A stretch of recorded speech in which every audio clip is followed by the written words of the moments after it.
अस्सलाम वालेकुम जी, आप मेरा यूट्यूब चैनल देख रहे हैं। सोहरा बरकत आपसे मुखातिब है। अरशद शरीफ साहब के हवाले से एक बहुत ही अहम और इंपॉर्टेंट डेवलपमेंट है और एक और शख्सियत मंजर आम पर आई है जिसने अरशद साहब को दुबई से केनिया भेजा था। उनका नाम मंजर आम पर आ चुका है, लेकिन उससे पहले आपको बता दूं कि मैंने अपने इदारे सियासत.pk के लिए बुनियादी तौर पर अरशद साहब की जो बेगम है जवारिया सिद्दीक साहिबा, उनका इंटरव्यू किया और उन्होंने इस बात की तस्दीक की है कि वो मैसेजेस के ऊपर अरशद साहब से बातचीत कर रही थी और अचानक से बातचीत के दौरान फोन बंद हो जाता है। उनके मैसेजेस डिलीवर तो हुए लेकिन मैसेजेस सीन नहीं हुए और उसके कुछ घंटों बाद यानी उन्हें खबर मिली कि उनके शौहर को कत्ल कर दिया गया है और उनके किसी टीम मेंबर ने उन्हें फोन करके कहा कि उन्हें बुनियादी तौर पर कत्ल कर दिया गया है। और उनका यह भी कहना था कि जब अरशद साहब यहां पर मौजूद थे मुल्क के अंदर और पाकिस्तान छोड़कर गए थे और जब दुबई में मौजूद थे,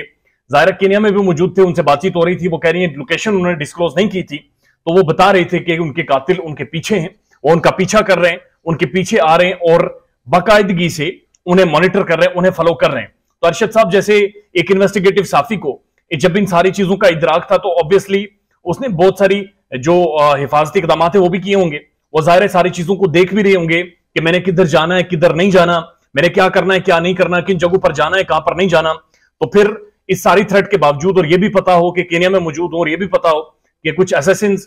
यानी कुछ मर्डर्स मेरे पीछे हैं, तो यकीनन सवाल उठता है कि वो कैसे उस सुनसान सड़क पर केनिया के उस इलाके में पहुंचे जो कि बदनाम है टारगेट किलिंग के लिए और कत्ल होने के लिए। तो इसका जवाब यह है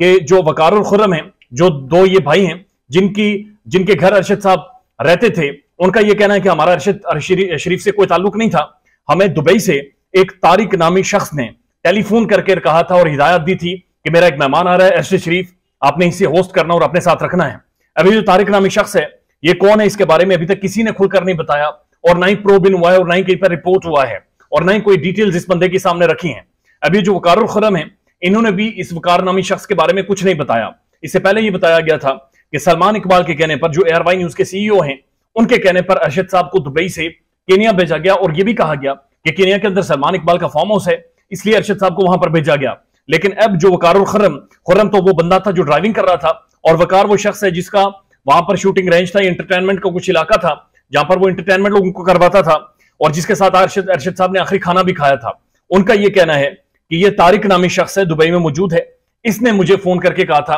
कि अरशद को अपने होस्ट करना है। और उनका यह भी कहना है कि हमें पता नहीं था कि अरशद पाकिस्तान के अंदर वांटेड है और हमें इस चीज के बारे में कोई पता नहीं था कि उसके ऊपर पाकिस्तान में मुकदमात चल रहे हैं। यह तो एक बड़ा अहम सवाल है कि वो कौन था, यानी ये तारिक नामी शख्स कौन था, इसने क्यों केनिया के अंदर उन्हें भेजा, किस तरह से वहां पर एकोमोडेट किया, कितने दिन अरशद साहब वहां पर रही, ये बहुत सारी डिटेल्स हैं जो अभी आनी है। लेकिन ये पहला नाम है जो कि अभी तक मीडिया में उस तरह से नहीं आया था, अब मंजर आम पर आया है। उसके बाद जो हुकूमत है, इन्होंने एक जुडिशल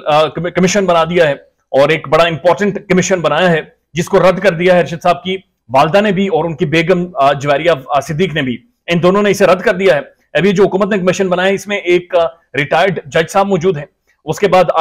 एडिशनल आईजी पुलिस है और इंटेलिजेंस ब्यूरो के डिप्टी डायरेक्टर को शामिल किया गया है। ये 3 रुकनी तहकीकाती जो एक कमीशन बनाया गया है, इसके बारे में जो अरशद साहब की वालदा है उन्होंने इसे मुस्तरद कर दिया है। उन्होंने कहा है मेरी बेटी की शहादत और कत्ल के ऊपर सियासत ना की जाए, अक़वाम मुत्तहिदा के ज़ेरे एहतमाम एक कमीशन बनाया जाए जो इंडिपेंडेंटली इन सारे मामलात की तहकीकात करे। उन्होंने कहा कि हुकूमत जो कमीशन बना रही है और जिनकी सरबराही में बना रही है, बुनियादी तौर पर ये सारे लोग मुलविस रहे मेरी बेटी के ऊपर केसेस बनवाने में, यानी 16 से 18 FIRs थी और वो इसी हुकूमत के दौर में हुई थी। और इसी हुकूमत के दौर में अरशद साहब इस्लामाबाद हाईकोर्ट भी जाते थे और प्रेसिडेंट ऑफ पाकिस्तान को भी खत लिखा और चीफ जस्टिस ऑफ पाकिस्तान को भी, और उसके बाद दरखास्त करते रहे कि मुझे मेरी जान को खतरा है, बराए मेहरबानी मुझे बचाया जाए। अभी तक की ये डिटेल्स हैं, लेकिन ये तारिक नामी शख्स एक मिस्ट्री मैन है जो कि सारे केस में मंजर आम पर आया है, जिसके बारे में अभी तक किसी ने खुलकर बात नहीं की है। ख्याल रखिएगा अपना। अल्लाह हाफिज।